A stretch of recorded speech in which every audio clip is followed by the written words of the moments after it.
আসসালামু আলাইকুম। এই যে দেখেন গ্রামের থেকে কলা আনছিল ঈদের পরে বেড়ায় আসার সময় কাঁচা কলা নিয়ে আসছিল। তো আপনাদের ভাবি আবার এই কলা কোথায় রাখছিলা? বস্তার ভিতরে, কাপড়ের বস্তার ভিতরে আর কি, পুরান কাপড় জমছিল এই যে বিক্রি করব, তো বস্তার ভিতরে আর কি রাখছিল।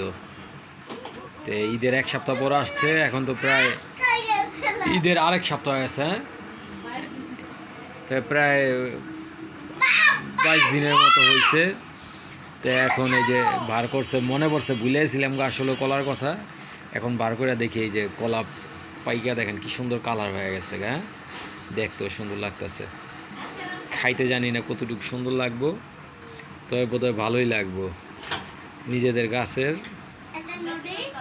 এই যে ওমরের নানির গাছের, ওমরের নানাবাড়ির গাছের কলা।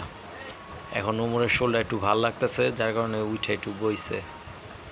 ওষুধ খাওয়ানোর পরে একটু শরীরেতে একটু ঘাম ছাড়ছিল, জ্বরটা একটু কমছে।